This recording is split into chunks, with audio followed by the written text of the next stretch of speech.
Have you ever paused to wonder whether the system that promised to educate you quietly trained you to doubt yourself? Picture a child with unruly curiosity, hands in the dirt, eyes on the clouds, a question for every minute. Now seat that child at a desk under clocks and rules. Speak only with permission, sit still, follow the schedule. Repeat for years. If you hesitate before sharing an idea, or wait for permission before you try, consider this. Perhaps that hesitation is not your personality, but a trained reflex.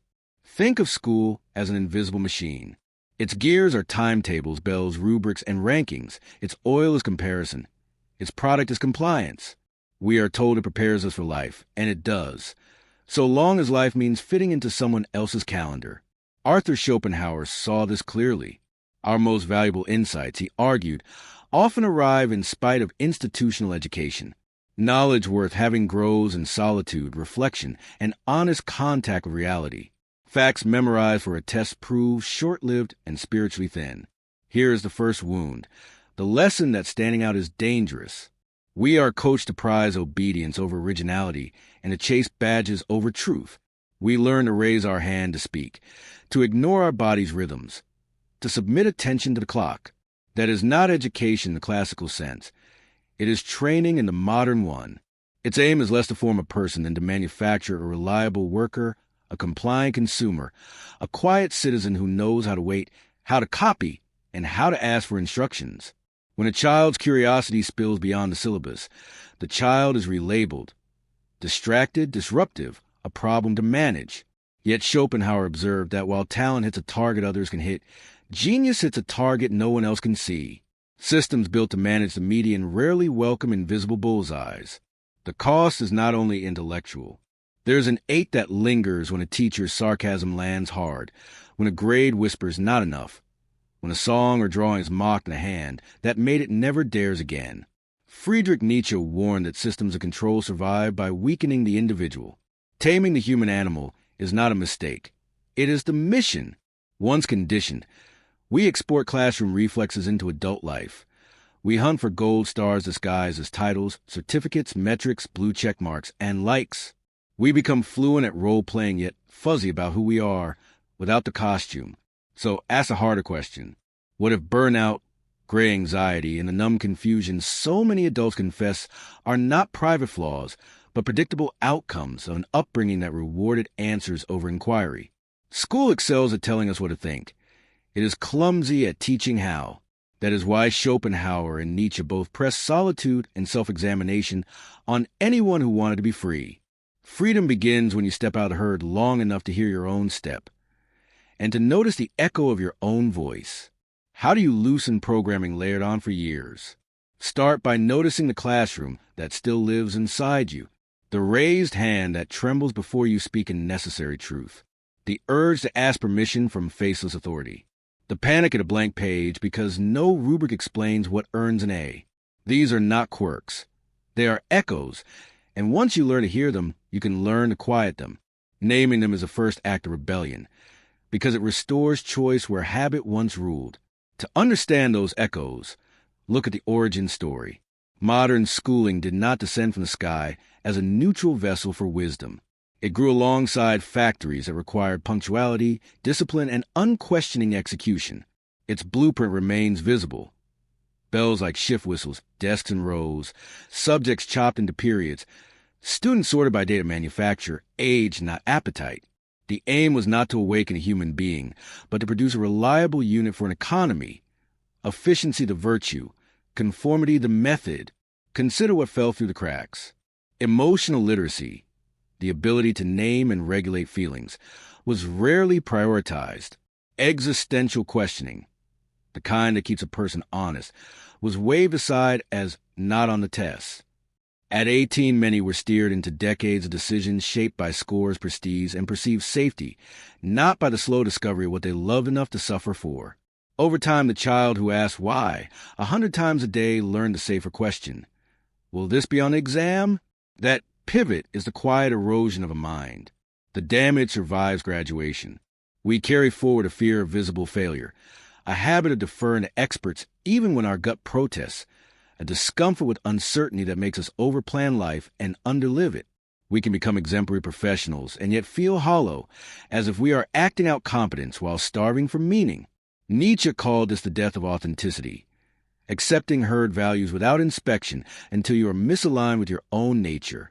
Schopenhauer, gloomier but clarifying, believed that while life is riddled with suffering, a sober freedom appears when we face it without comforting illusions. Both men converge on a single demand: do not reach for a prettier mask. Take the mask off. Then ask again, what is education when it's true? Not the stuffing of disconnected facts into short-term memory or the sprint toward another credential, but the practice of learning how to think and the courage to explore ideas that unsettle the story you inherited. Carl Jung echoed the point in psychological language. The privilege of a lifetime is to become who you are. How can anyone become if, since childhood, they have been trained to play someone else? The Greeks named education paideia and meant the sculpting of the soul. Philosophy, poetry, music, ethics, and the training of the body formed a whole. The aim was not a cog that fits, but a person who stands. We traded that vision for throughput and metrics, and the person shrank to a profile. Hence Nietzsche's call to a spiritual rebellion, not vandalism, but the moral responsibility to become real. He who has a why to live for can bear almost any how. He reminded us, a why is not issued by a registrar. It is discovered in solitude, doubt, service, and trials that escape grading schemes. Can you remember a time your curiosity was punished, your creativity mocked, your voice quieted? Those small humiliations teach a rule. Do not be too loud, too different, too much. But forgetting is not destiny. Here is a consolation. The ache you carry from school is not proof that you failed. It is evidence that you were shaped. What was installed can be uninstalled. What was buried can be recovered. The first move is to rehabilitate discomfort. From childhood, we are trained to cling to certainty, to treat mistakes as moral stains, to dodge the unknown. Nietzsche flips the script. You must have chaos within you to give birth to a dancing star. Chaos, confusion, conflict, unanswered questions is not an error. It is raw material. Jung explains how the past persists. The parts of us we were ordered to suppress, wildness, grief, indignation, originality, do not disappear. They go underground into what he called the shadow, where they pull strings from behind curtains. Much of that shadow is cast in childhood by systems that reward politeness and punish authenticity.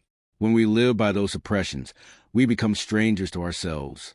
Healing begins when we make the shadow conscious, name the exiles, and invite them back into the circle of your life. This takes courage because the world arranges itself around your older, compliant identity. As you unlearn, some structures will creak. You may realize you were never meant for 8 hours of stillness. You may discover that your intelligence is musical or bodily or relational, forms a rubric cannot see. That realization requires no credential and seeks no permission. Once you taste it, debate will not erase it. And once you move with it, the map you were handed loses its authority over your next step. Begin with solitude. For Schopenhauer and Nietzsche, solitude was not punishment. It was a laboratory of clarity. Walks without noise, rooms without applause, pages without an audience. These are not luxuries, but tools. He who cannot obey himself will be commanded, Nietzsche warned. To obey yourself, you must practice hearing your own voice. Then pursue meaning as Viktor Frankl described it. Not a toy to chase, but a responsibility to accept. Discover where your gifts meet the world's needs. Let this be your invitation to begin again today. This is only the beginning. In the next part, we will trace how the factory logic of schooling still shapes our thinking today and how to rebuild an education worthy of a human life. For now, ask yourself, what part of you did you leave behind in the classroom, and is it time to go back for it? Imagine you are not a child, but a product on an assembly line. The factory needs you to be punctual, obedient, efficient, and replaceable. What kind of system would raise you? One with bells to signal shifts. One with uniforms to flatten differences. One with rows of desks like rows of machines. One with subjects cut into neat compartments like conveyor belts. One where age, not passion, determines your place in line. This is not a metaphor. It is the origin of modern schooling. It was designed in the industrial age, not to awaken wisdom but to produce order. Look closely, and you still see the blueprint. The bell tells you when to start and when to stop. The test decides if you are ahead or behind. The grade determines your worth. The diploma stamps you as ready for the market. Nowhere in that sequence is there space for questions that do not fit, for dreams that cannot be measured, for passions that burn outside the syllabus. Nietzsche would have called this the victory of the herd over the individual, a victory won not by violence but by repetition, by training a child to equate obedience with safety.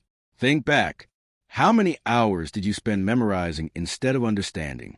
Repeating instead of questioning? Conforming instead of exploring? That is the quiet destruction, not only of curiosity, but of courage. Because when you are trained to follow, you grow reluctant to lead even yourself. When you are trained to be evaluated, you grow addicted to evaluation. And when you are trained to hide your originality, you may forget it is there at all. The price is not only intellectual, but existential. You leave school with a transcript, but without a compass. You may know how to calculate or recite, but not how to face uncertainty. You may know how to write a resume, but not how to answer a question. Who am I? No one taught you how to listen to your intuition, how to wrestle with doubt, how to honor your pain. So you enter adulthood with a silent emptiness, haunted by the sense that something essential was skipped. Nietzsche called this hollowness the death of authenticity, when society's values overwrite your own until you play a script that is not yours. Schopenhauer saw schooling as a place where individuality is rendered superfluous. The exceptional is not cultivated. It is corrected. The average is the aim. But here's the paradox. The greatest contributions to humanity come not from the average, but from the exceptional, the unruly, the ones who would not fit. By smothering difference, the system weakens the very force that advances culture. And by punishing the visionary, it wounds a child who could have carried light into dark places. What does real education look like in contrast? It is not about stuffing facts into memory. It is about learning how to think, how to doubt, how to wrestle with questions that have no easy answers. It is the cultivation of the inner life. It is the courage to let uncomfortable truths shake you awake. The Greeks called this paideia, a holistic shaping of the soul through philosophy, music, poetry, physical training, and ethics. The goal was not to produce a worker, but to awaken a human being. Carl Jung later echoed this. The privilege of a lifetime, he said, is to become who you truly are. But how can you become if your whole upbringing was designed to mold you into something else? That molding leaves a shadow, the buried parts of you that did not fit the curriculum. Maybe your wildness, your sensitivity, your laughter too loud for the room. The system said, not here, not now. So you push them underground. But they did not vanish. They wait. And in adulthood they call from beneath the surface as restlessness, as longing, as depression that no medication seems to solve. The soul does not forget. That is why Nietzsche insisted on a rebellion of the spirit, not a childish defiance, but a sacred refusal to live as a copy. He envisioned the Übermensch, the one who creates his own values instead of inheriting society's. This figure is not superior by rank, but by authenticity. He stands alone, suffers consciously, and builds joy from the ruins of illusion. Schopenhauer too pointed to freedom, not freedom given by society, but the inner freedom that comes when you face suffering without lies and detach from false promises. Pause and reflect. Can you remember when your curiosity was met with silence or scorn? When your creativity was clipped because it did not match the rubric? Those moments did not just end. They left marks. They whispered rules into your bones. Do not be too much, too strange, too alive. And little by little you complied, until one day you forgot what you loved before they told you what to love. But forgetting is not forever. You can remember. You can return. The journey begins by reframing discomfort. From childhood you were taught that mistakes are punishments, that confusion is weakness, that uncertainty is to be avoided. Yet Nietzsche wrote, "You must have chaos within you to give birth to a dancing star." Chaos is not a flaw, it is fuel. Confusion is not evidence of failure, but of growth. The most alive knowledge is not neat or finished. It is messy, cyclical, and unfinished. That is why so many leave school with diplomas, but without direction. Education cannot be handed to you.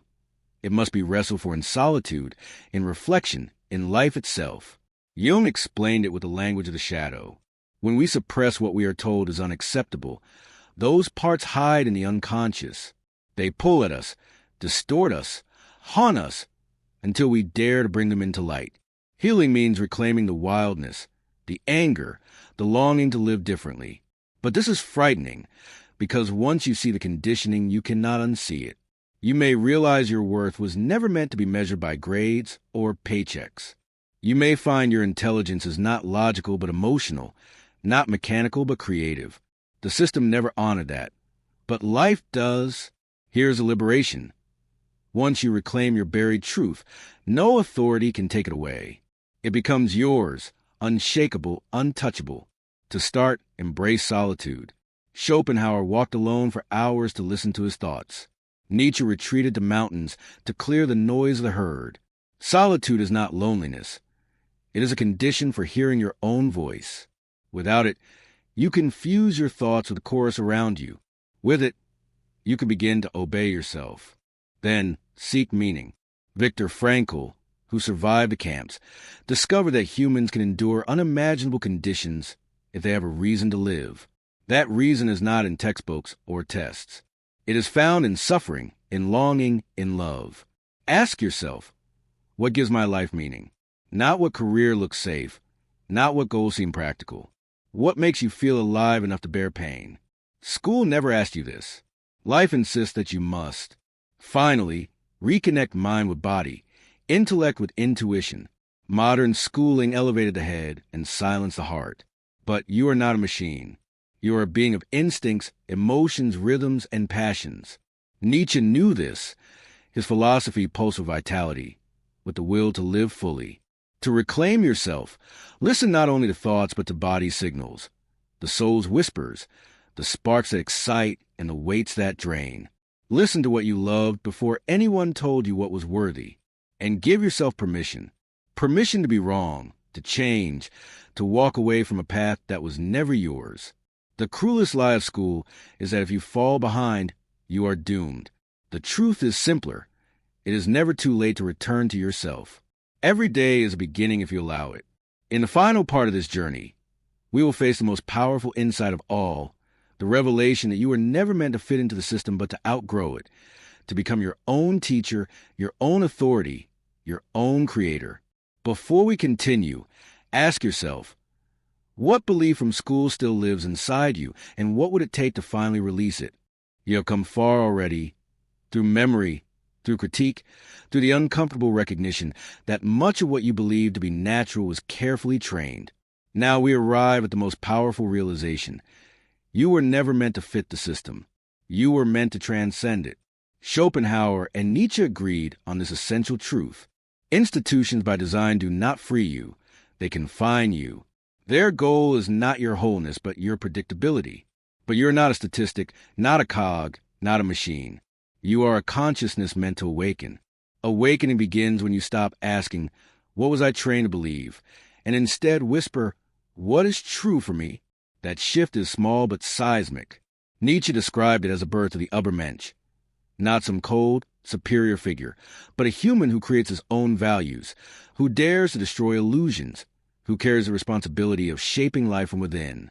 He is unafraid to suffer because he knows suffering is a raw or strength. He is unafraid to stand alone because he knows truth is often lonely at first. And he is unafraid to create joy, even in ruins, because joy is proof that freedom is alive. Schopenhauer, though gloomier, pointed to the same liberation. He saw life as suffering but not as meaningless. If faced directly, suffering becomes wisdom. If we strip away society's false promises, we can see clearly. What school failed to teach us is precisely this: how to look at suffering without running, how to accept failure without shame, how to see the human condition without illusions. Instead, we were taught to avoid pain, to memorize answers, to play safe roles. But today, that pattern can end. Here is a revelation. The fear you carry is not yours. The fear of failing, of being judged, of stepping outside permission, these are not innate. They were planted, rehearsed, and rewarded. And anything planted can be uprooted. Once you see this, the chain loosens. You can begin to move differently. slowly at first, then with growing force, until the roles and labels crumble like chalk washed by rain. So what now? Now you become your own teacher. Your education no longer depends on classrooms or credentials. You read what ignites your soul. You follow ideas that stretch your mind. You let silence and solitude teach you more than lectures ever could. Your textbooks become experience itself. A heartbreak, a walk through the woods, a poem that stops your breath, a question that refuses to leave you alone. You craft a curriculum of aliveness, one that will never be graded but will always transform. Now you become your own authority, no longer begging validation from bosses, institutions, or faceless crowds. Your worth is not outsourced. It is self-chosen, self-anchored. You no longer ask, is this allowed? But rather, is this true? And if it is true, you walk it, because authenticity is its own permission slip. Now you choose your own meaning, not a borrowed why, but one you forge in fire. You create it through action, reflection, and the long patience of becoming real. Meaning is not something handed down from a podium. It emerges when your life begins to align with the pulse of your own spirit. This path is not easy. You will lose people. Some will not recognize the new you. You will feel disoriented at times, tempted to crawl back to old certainties. The system will whisper, come back, be safe, be normal. But Nietzsche warned, the snake that cannot shed its skin must die. To shed is painful, but refusal is fatal. You must shed perfection, shed borrowed beliefs, shed the shame of not matching old expectations. In the shedding, you discover something ancient, wild, and alive. That is your true self, not the student who learned to play roles, not the worker who followed orders, but the human who remembers what was buried, the human who turns wounds into wisdom, confusion into clarity, silence into song. This self does not need applause. It is rooted too deeply to be shaken by opinions. It knows that education never ends because life itself is a classroom. Every heartbreak, every failure, every discovery, every silence is a lesson. You cannot fail unless you refuse to begin. Become who you are, Nietzsche said. That is your task now. Not from a syllabus, not from authority, but from life itself. Begin by asking questions that unsettle you. Read authors who challenge your worldview. Walk into spaces where your soul sings, even if no one claps. Let your education be wild, unrepeatable, and beautifully yours. And remember this, you are not broken. You never were. You were only buried under grades, under expectations, under the heavy silence of dreams unspoken. But buried seeds are not dead. They are waiting. And you are rising now, not as the student you were trained to be, but as the human you were born to become. So I leave you with this question. What would your life look like if you stopped living as a product of the system and started living as a creation of your own soul? Share your truth. Someone is waiting for the courage you are about to give them. The world does not need more compliance. It needs more aliveness. And that, perhaps, is the greatest lesson never taught.